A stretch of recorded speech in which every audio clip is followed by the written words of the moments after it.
우리가 믿는 하나님은 만유의 주가 되시고 전능하신 왕이 될 줄 믿습니다. 믿음이 뭐예요? 정말 하나님의 전능하심을 믿고 하나님이 얼마나 우리를 사랑하는지를 우리가 믿는 줄 믿습니다. 그래서 믿음이 없이는 하나님을 기쁘시게 할 수가 없어요.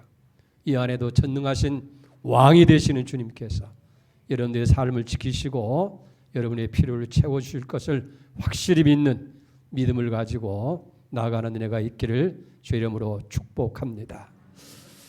오랫동안 회사와 직장에서 청춘을 다 바쳐서 충성스럽게 일을 했지만은 어느 한순간에 강제로 퇴직을 당하게 되고 실직자가 됩니다. 그리고 일거리를 찾아서 직장을 찾아서 여기저기 찾아봤지만은 쉽게 문제가 해결되지 않더라는 거예요. 그러면서 느낀 것이 뭐냐면 실업의 문제가 얼마나 심각한지를 뼈저리게 느끼게 됐다 하는 얘기예요. 이러한 때에 사회적인 병리학적으로 무슨 현상이 일어나느냐 하면 첫째는 배신감이 생긴다는 거예요. 내가 이렇게 청춘을 다 바쳐서 직장에서 일을 했는데 어떻게 이렇게 한순간에 잘릴 수가 있는가 하는 배신감이고, 두 번째는 공허감이라는 거예요. 모든 것이 다 허무하게 느껴진다는 거예요. 지금까지 열심을 다해서 해왔던 일들이 허무한 것으로 느껴질 수밖에 없더라 하는 거예요. 그 다음에는 두려움이 찾아옵니다. 이제는 어떻게 살 것이냐, 앞으로도 살아갈 날이 창창한데 어떻게 무엇을 하면서 살아가야 되느냐 하는 두려움이 일어난 겁니다. 그러다 보니까 결국은 정신적인 분열이 오게 되어지고 우울증이 생기게 되고 자신도 모르게 스스로 목숨을 끊어버리는 그런 지경까지 이르게 된다는 얘기예요.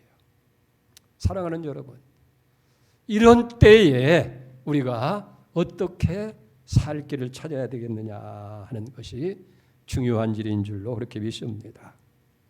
오늘 본문의 말씀은 초대교회 예루살렘 교회에 문제가 생겼어요.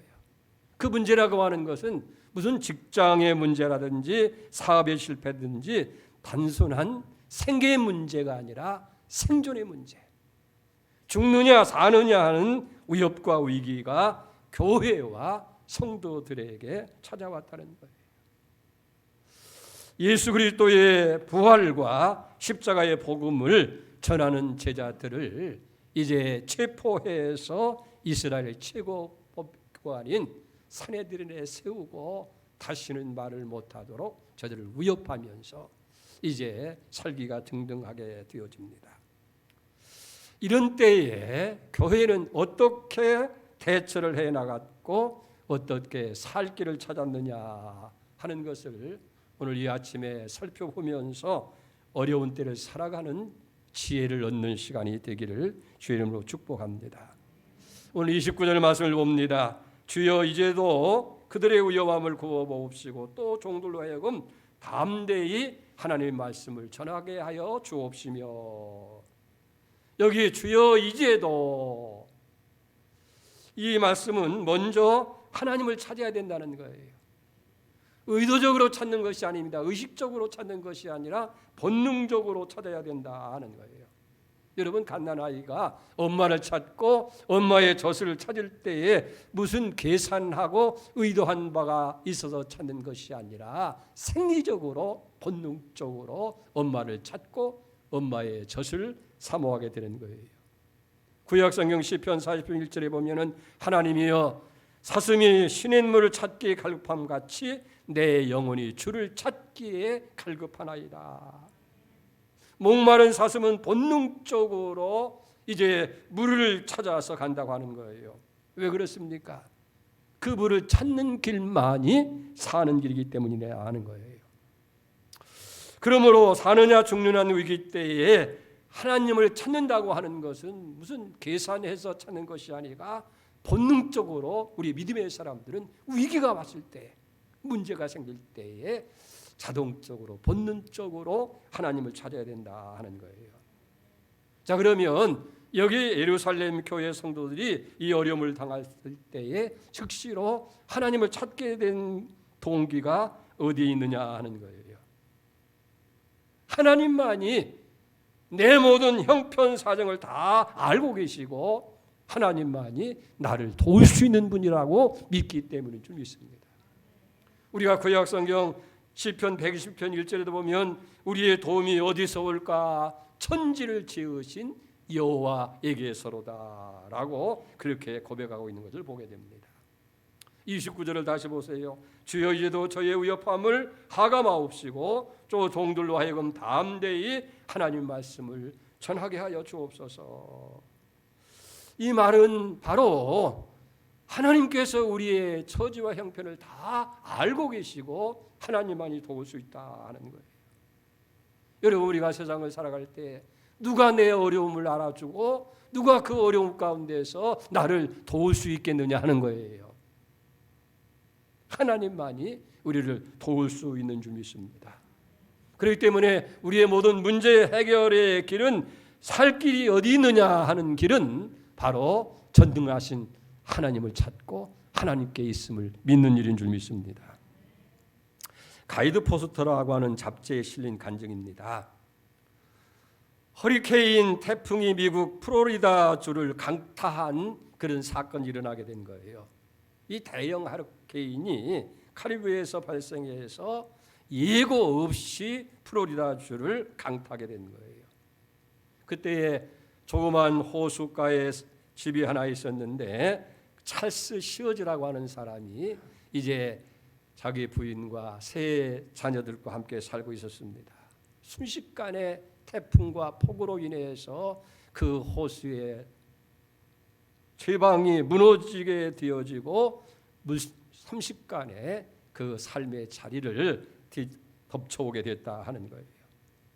그저 가까스로 옆에 큰 고목나무가 있었는데 식구들이 그 고목나무에 매달려서 위기를 모면하려고 합니다. 근데 폭우는 계속 쏟아지고 물은 점점 더 차오르게 되어지고 나중에는 이제 목까지 차오르게 됐어요. 그때 남편은 부인에게 여보, 이제 모든 것이 다 끝났습니다. 그 순간 단란했던 가정의 행복은 다 무산되고 마는 그런 순간입니다. 그러다가도 저들은 살기 위해서 가진 방법을 다 쓰고 나무를 붙들고 매달리고 자녀들을 높이 오고 또 그렇게 합니다. 그때 부인이 합니다. 여보, 아직도 그래도 뭔가 살 길이 있지 않겠느냐 그러면서 찾아옵니다마는 더 이상 희망이 보이지 않는 거예요. 그때 문득 이 아내의 머릿속에 스쳐가는 것이 있었어요. 까맣게 잊고 있었던 것이 있어요. 그게 바로 예수님입니다. 물 위를 걷다가 빠져가는 그 베드로를 주님께서 건져주시던 그 모습이 생각이 나게 되는 거예요. 여보, 우리가 한 가지 잊고 있는 것이 있습니다. 바로 예수님입니다. 베드로를 구해주신 그 예수님께 우리도 이 물 가운데서 건져주도록 기도하자. 그래서 두 부부가 간절히 기도했다는 거예요. 그러면서 하나님 이 위기에서 우리의 어려움을 하감하시고 건져주십시오. 간절히 기도하는데 그때 놀라운 기적이 일어나는 거예요. 마침 그 호숫가에다가 배를 하나 이렇게 만들었던 조그만 배가 그것이 이제 풀려지면서 물에 떠내려오는 거예요. 그러면서 나무에 탁 걸리게 되어지고 그 가족 식구들은 구사일생으로 그 배를 타고 그 위기를 모면하게 됐다 하는 거예요. 할렐루야. 이게 미국에서 실질적으로 일어난 사건이 가이드 포스트라고 하는 잡지에 실리는 내용을 보았습니다. 다윗의 고백입니다. 시편 33 6절에 보면 이 곤고한 자가 부르짖음에 여호와께서 들으시고 그의 모든 환난에서 건지셨다. 곤고한 자가 부르짖음에 하나님께서 다 들어주시고 그 어려운 자리에서 구원해 주셨다. 여러분의 고백이 될 수 있기를 주의 이름으로 축원을 드립니다. 우리가 구약성경 창세기 32장에 보면 야곱이라는 사람이 고향에서 쫓겨나서 20년 동안 외삼촌 라반의 집에서 가진 고생을 다 하잖아요. 그리고 크게 성공을 하게 됩니다. 고향이 그리워지게 되고 이제는 고향을 향해서 금이 환영하게 되어집니다. 자식이 13명이나 되고 큰 때를 이루고 돌아오는 거예요. 근데 미리 사자를 고향에 보냈더니 와서 전하는 말이 당신의 형 에서가 400명이나 되는 가병을 이루고 20년 동안 그 원한을 갖기 위해서 이제 추적해 온다 하는 거예요. 야곱은 절대절명의 위기에 처하게 되어집니다. 그 위기 속에서 오직 살 길은 다른 방법이 없어요. 하나님을 의지하는 방법밖에 없어서 그 약복강가에서 저가 하나님께 기도하게 되잖아요. 물론 인간적이 할 수 있는 방법은 다 해봤어요. 많은 선물을 형님한테 보내서 그 형님의 마음을 풀어보려고 했지만은 그것도 무의로 돌아가게 되어지고 자기가 가지고 있는 가족들을 두 때로 나누어서 한쪽을 먼저 보내고 또 다른 쪽을 보내서 이쪽을 치면 저쪽으로 피하려 그랬지만은 그것도 통하지 않는 거예요.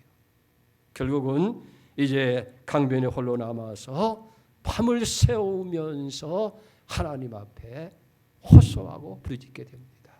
결과는 어떻게 됐어요? 비록 그 씨름에서 환도뼈가 부러지는 그런 결과를 가져왔지만은 거기서 그는 하나님을 만나게 되고 하나님께서 모든 문제를 해결해 주잖아요.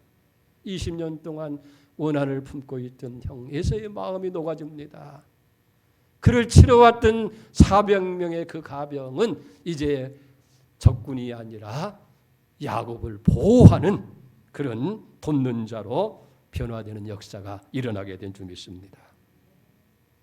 구약의 아모스 선지자를 이렇게 말씀합니다. 아모스 5장 4절 보면 여호와께서 이스라엘 족속에게 이와 같이 말씀하시기를 너희는 나를 찾으라 그리하면 살리라. 나를 찾으면 산다는 거예요. 예레미야 33장 4절에 보면 너는 내게 부르짖으라 그리하면 내가 네게 응답하겠고 네가 알지 못하는 크고 비밀한 것을 네게 보여주리라고 말씀합니다.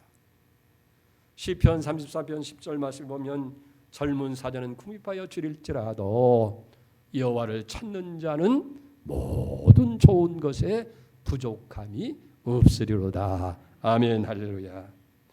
하나님은 언제나 당신을 찾는 자들을 만나 주십니다. 그리고 필요한 모든 것을 다 공급해 주어서 젊은 사자는 궁핍하여 줄인다 할지라도 하나님을 찾는 자는 모든 좋은 거예요. 부족함이 없도록 채워주시는 하나님이시라 하는 거예요. 그렇기 때문에 위기의 때에 우리가 해야 할 일은 하나님을 찾는 일인 줄 믿습니다. 하나님만이 우리의 도움이시고 하나님만이 우리의 희망이시고 나의 희망, 인류의 희망이 바로 우리 주님 예수 그리스도인 것을 믿어야 될 줄 믿습니다. 그렇기 때문에 이 안을 살아가면서 여러분이 위기의 때에 먼저 본능적으로 하나님을 찾는 그런 은혜가 있기를 주의 이름으로 축복합니다. 두 번째는 사명할 일을 찾는 거예요. 31절을 보십시다. 빌기를 다음에 모인 곳이 진동하더니 무리가 다 성령이 충만하여 담대히 하나님 말씀을 전하니라. 이 사도들이 예루살렘에서 무서운 위협과 시련 속에서 결코 중단할 수 없는 한 가지 있어요. 그게 뭡니까? 하나님 말씀을 선포하고 복음을 전하는 일인 줄 믿습니다. 그렇기 때문에 이 위기와 어려움 속에서 최우선적으로 해야 할 일이 무엇이냐는 것은 기도하는 일이고 그리고 사명을 찾는 일이라 하는 거예요.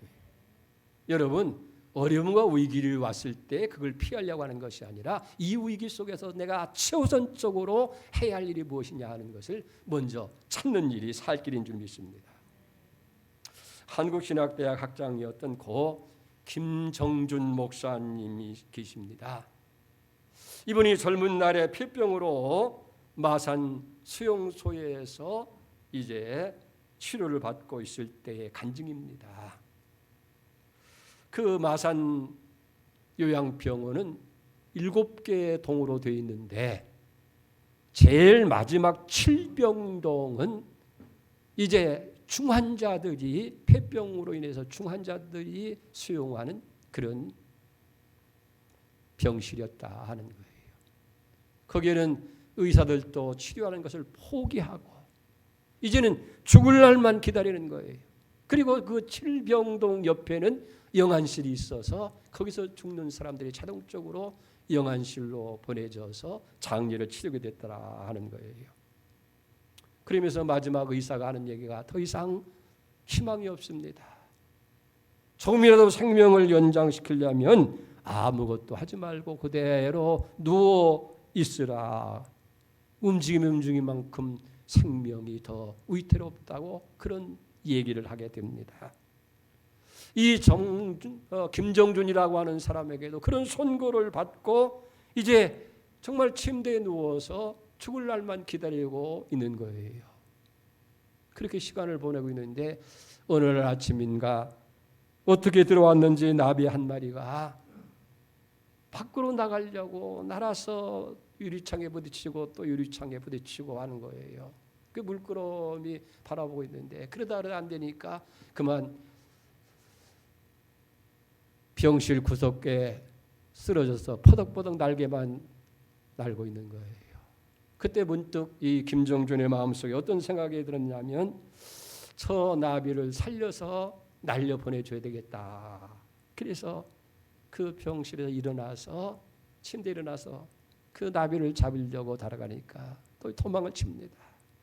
또 잡으려고 애써서 결국은 나비를 잡고 창문을 열고 밖으로 날라주니까 이 나비가 훨훨 아름답게 날아가는 그런 모습을 보면서 야, 내가 좋은 일을 했구나.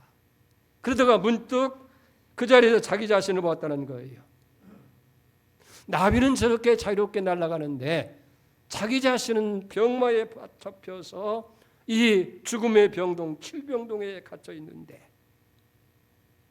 나비처럼 누군가 나도 이 병마에서 내보내줄 수만 있다고 한다면 얼마나 행복할까. 그 순간 그가 하나님 앞에 엎드려서 기도했다는 거예요. 주여, 나와 하나님 사이에 막힌 담이 뭡니까? 주여, 나도 이 답답한 이 막힌 담을 허물고 이 병마에 놓여서 자유롭게 살아가기를 원합니다. 그러면서 주여, 내가 내일 죽는 한이 있더라도 내가 오늘 할 수 있는 일이 무엇인지를 알려주시고 그 일을 할 수 있도록 내게 은혜를 베풀어 주십시오. 그렇게 기도했다는 거예요. 의사가 움직이기만 해도 죽는다고 그랬는데 무언지 모르게 그때 문득 마음속에 일어나는 그런 감정이 있었어요. 그래, 내일 죽는 일이 있더라도 여기 죽어가는 이 사람들에게 뭔가 내가 할 일을 찾아보자. 그래서 한 사람 한 사람 찾아다니면서 아픈 환자들을 수발해 주기도 하고 편지도 써주기도 하고 위로의 기도도 해주고 음식도 떠먹이면서 그러는 사이에 곧 죽을 것이라고 했는데도 여러 날이 지났는데도 죽지 않는 거예요. 그러면서 차츰 건강이 회복되어지고 기적적으로 그 7병동에서 나오게 됐다는 거예요. 그 다음에 이 김정준은 신학을 공부하게 되어지고 그 자기를 병마에서 살려주신 하나님을 전하며 살겠다 다짐을 하고 이제 목사가 되어집니다. 영국에 유학을 다녀와서 한국신학대학에서 가르치고 마침내는 한국신학대학의 학장이 되어지게 됩니다. 이 김정준 목사님 유명한 얘기가 있어요. 어려움을 당했을 때에 더 어려운 사람을 만나라. 그러면 살게 된다.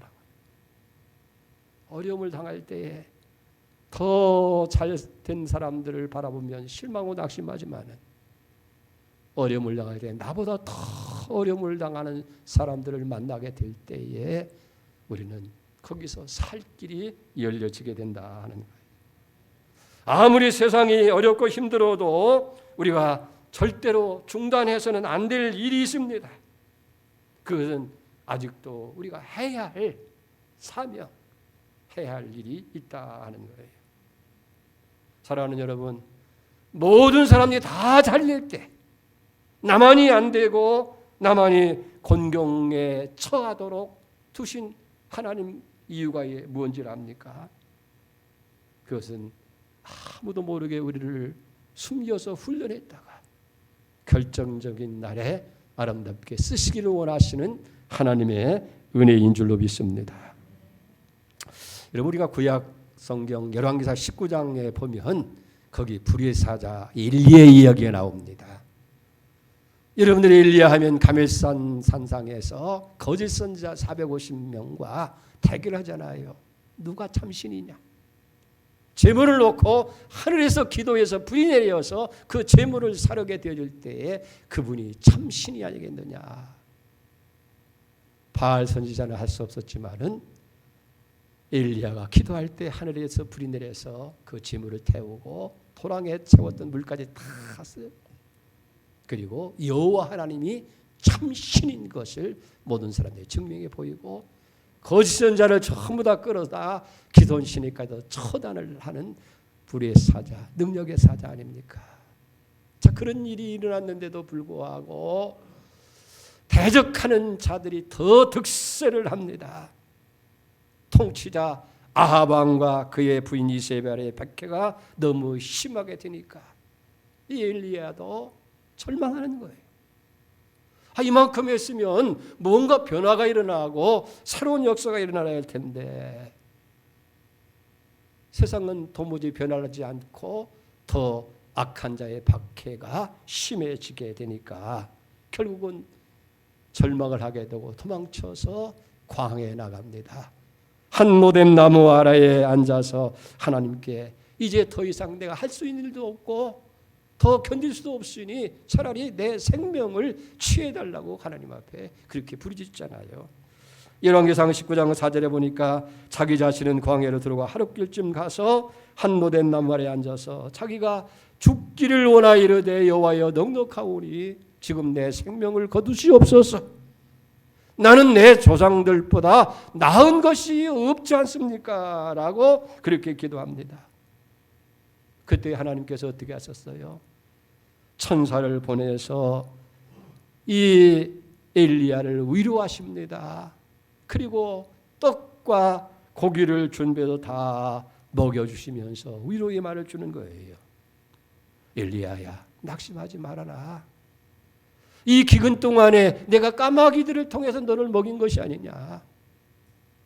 그리고 이 계속되어지는 기근 속에서도 사렙밭 과부의 가정을 통해서 내게 필요한 양식을 주어서 지금까지 먹게 한 것이 아니냐. 그러면서 하시는 말씀이 까마귀를 통한 기적도 사렙밭 과부 가정과 같은 그런 기적의 손길도 없었지만은 바알에게 굴복지 아니한 아직도 나를 신뢰하는 나의 종이 7,000명이나 있다라고 그에게 말씀을 하십니다. 그러면서 너를 이 곤고한 중에 살려준 이유가 뭔지 아냐. 열왕기상 19장 15절 말씀입니다. 40주 40여를 걸어가게 하셔서 이제 그에게 세면 음성 가운데 들려준 하나님 음성입니다. 여호와께서 그에게 이르시되 너는 내 길을 돌이켜 광야를 통하여 다메섹에 가서 이르거든 하사엘에게 기름 부어 아람 왕이 되게 하고 너는 닙시의 아들 에후에게 기름을 부어서 이스라엘 왕이 되게 하고 또 아벨 무할라 사밧의 아들 일리사에게 기름을 부어 너를 대신하여 선지자가 되게 하라. 아직도 그가 해야 할 일이 있다고 말이에요. 사랑하는 여러분, 어려운 날 위기 날에 사는 길이 뭐냐면 내가 해야 할 일, 하나님께서 아직도 우리가 하기를 원하는 일을 찾아야 된다는 거예요. 사랑하는 성도 여러분, 오늘 우리는 무의미하게 의미 없이 사는 존재가 아니라는 거예요. 그렇다고 한다면 하나님이 우리를 이 시대 속에서 살게 하신 이유가 뭐냐 하는 거예요. 우리에게 그 사명이 있는 한 결코 하나님 우리를 버리지 아니하신다는 거예요. 우리를 잘못된 상황 속에서 망하도록 하나님께서 버려두신 하나님이 아니시라는 거예요. 사랑하는 여러분, 우리 민족에게도 하나님께서 우리에게 맡기신 사명이 있는 줄 믿습니다. 그것은 바로 제사장 나라 역할인 줄 믿습니다. 조그만 동방의 나라 한국을 통해서 아시아와 유럽과 저 북미 남미까지 복음을 전하는 제사장 나라 되게 하는 사명이 우리 민족에 있는 한 우리 민족은 결코 잘못되지 않을 줄 믿습니다. 우리 양문교회에도 사명이 있는 줄 믿습니다. 그것은 민족을 복음화시키는 것이고 더 나아가서 세계 선교의 일을 감당하는 일인 줄 믿습니다. 그렇다고 한다면 우리 개인 한 사람 한 사람에게도 하나님께서 맡기신 일이 있어요. 그게 개인의 일이든 가정의 일이든 교회를 위한 일이든 하나님 나라를 위한 일이든 간에 있는 줄 믿습니다. 그래서 어려운 날에는 먼저 해야 할 일, 사명을 찾는 것이 최우선적으로 해야 될 줄 믿습니다. 마지막 세 번째는 사랑을 찾아야 되는 거예요. 오늘 32절 이하의 말씀을 보십시다. 믿는 무리가 한 마음과 한 뜻이 되어 모든 물건을 서로 통용하고 제 물건을 조금이라도 제 것이라는 이가 하나도 없더라. 사도들이 큰 권능으로 주 예수의 부활을 증거하니 우리가 큰 은혜를 얻어 그 중에 핍절한 사람이 없으니 이는 밭과 집 있는 자는 팔아서 그 판 것의 값을 가져다가 사도들의 발 앞에 두매 저희가 각 사람의 필요를 따라 나눠줌이라. 이 초대교회에 큰 위험이 왔을 때 저들이 어떻게 했어요? 하나님을 찾은 거예요. 하나님을 찾을 때에 하나님께서 저들에게 이제 해야 할 일을 알려주시고 그리고 저들로 하여금 그 사명 속에서 살 길을 열어주시게 되셨어요. 그리고 또 하나 살 길이 뭐냐 하면 사랑을 회복하는 길입니다. 이때야말로 참으로 사랑이 필요한 때라는 거예요. 여러분 130여 년 전에 독일과 유럽에 공황이 오고 경제적으로 유럽 전지가 위험에 처했을 때에 그 사람들이 두 쪽으로 갈라졌다는 거예요. 잘 사는 사람은 잘 사는 사람끼리, 못 사는 사람은 못 사는 사람들끼리 이렇게 편이 날라져서 계층이 다르게 생긴 게 돼요. 그런데 문제는 잘 사는 사람들이 못 사는 가난한 사람들을 돌보지 않았다는 거예요. 이때 이상한 사람이 나타나지요. 신학교를 독대한 칼 마르크스라고 하는 사람이 나와서 사람들에게 내가 너희들에게 빵을 주겠다. 가난한 자도 부유한 자도 없는 그런 세상을 만들어주겠다. 그렇게 해서 탄생한 것이 공산주의라는 거예요. 예수 그리스도 앞으로 돌아와야 할 사람들이 다 공산주의자가 되는 길로 칼 마르크스가 이끌어간 거예요. 여러분 그렇게 해서 21세기 초에 무신론 공산주의가 팽배하게 되어지고 인류의 3분의 1에 해당하는 사람들이 공산주의를 신봉하는 무서운 재앙이 일어나게 된 거예요. 그리고 계속되는 전쟁, 피해 숙청으로 인해서 수천만 명의 생명을 앗아가게 되어집니다. 여러분 비슷한 시대를 우리가 맞이하게 된 거예요. 늙은이와 젊은이 세대의 갈등이 심화되고 진보와 보수의 갈등, 가진 자와 못 가진 자의 그런 양극화, 좌파와 우파 그리고 경제의 침체와 같은 그런 위기가 우리에게 죽진 거예요. 자, 이런 때에 살 길이 어디 있느냐? 사랑을 회복하는 길이라는 거예요. 오늘 3절을 봅니다. 32절을 봅니다. 믿는 무리가 한 마음과 한 뜻이 되어 모든 물건을 서로 통용하고 제 물건을 조금이라도 자기 것이라고 하는 이가 하나도 없더라. 그리고 이 아름다운 사랑의 본보기로 바나바라고 하는 사람을 소개하는 말이 36절에 기록되어 있어요. 구브로에서 난 레위 족인이 있으니 이름은 요셉이라 서둘이 일컬어 바나바라 하니 그가 밭이 있음에 팔아 값을 가지고 사도들의 발 앞에 두니라. 그리고 그것들을 사도들이 필요한 사람에게 나눠주니까 핍절한 사람, 가난한 사람들이 하나도 없게 되었더라고 성경은 증언하고 있는 겁니다. 어려운 때에 살 길이 뭐냐면 사랑을 실천하는 일이라고 말해요. 여러분, 이런 어려움이 닥쳐오면 문제가 사랑이 식어지는 거예요. 모든 사람들이 다 이기적인 것이 되고 내 몫을 차지하고 나를 살기 위해서 자기를 사랑하는 것으로 변모가 됩니다. 남을 해쳐서라도 나의 필요를 채우려고 하는 그런 마음들로 바뀌게 되고 마음들이 굳어지고 강팍해진다고 말해요. 그런데 이 어려움을 극복할 수 있는 길은 다른 것이 아니라 사랑을 회복하는 거예요. 세계 2차 대전 말기의 일입니다.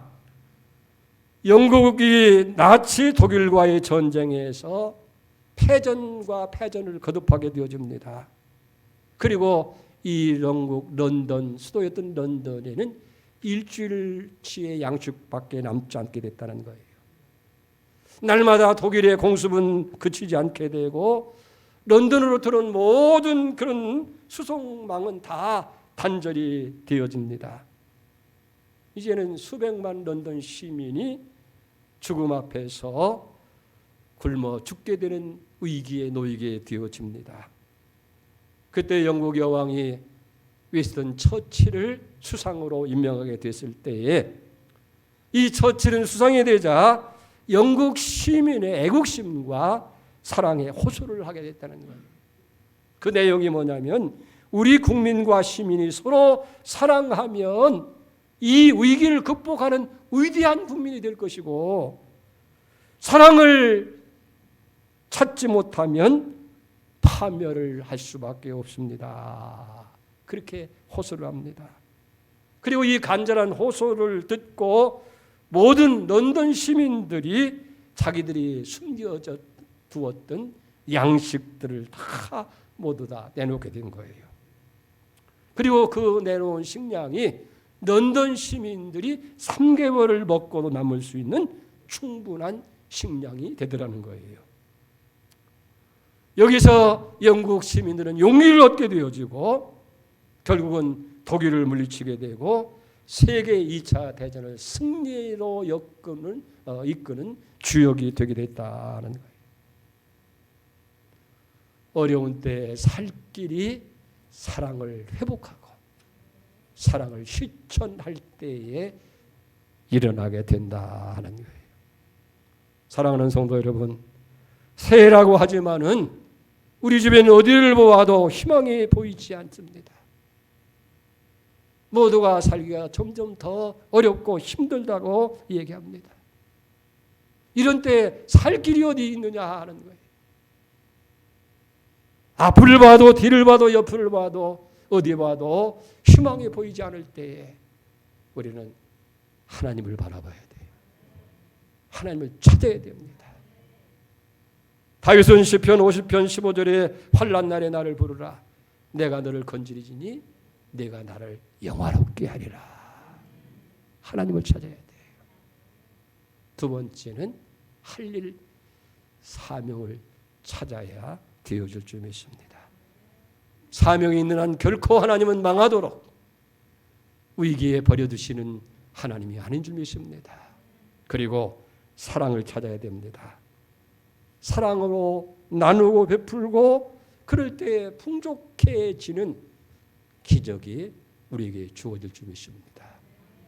이 어려운 때에 하나님을 찾고 해야 할 일을 찾고 사랑을 회복하는 그런 은혜가 여러분들 있기를 주님으로 축복합니다. 하나님 아버지, 새해라고 하지만은 어디에도 희망은 없습니다. 앞을 봐도 뒤를 봐도 모두가 다 탄식과 절망과 그리고 위기가 팽배해 있습니다. 이런 때 우리가 해야 할 일이 뭡니까? 환난 날에 나를 부르라 내가 너를 건지리 내가 너를 영화롭게 하라고 하신 하나님을 찾게 하여 주시옵소서. 너희가 나를 찾고 찾으면 만나리라고 하나님 약속하셨사오니 본능적으로 하나님을 찾게 하시고 아직도 우리가 해야 할 일이 있음을 알고 사명을 찾게 하시고 강팍해진 마음을 열고 사랑을 회복하는 그런 은혜가 있게 하여 주시옵소서. 예수님의 이름으로 기도 올려옵나이다.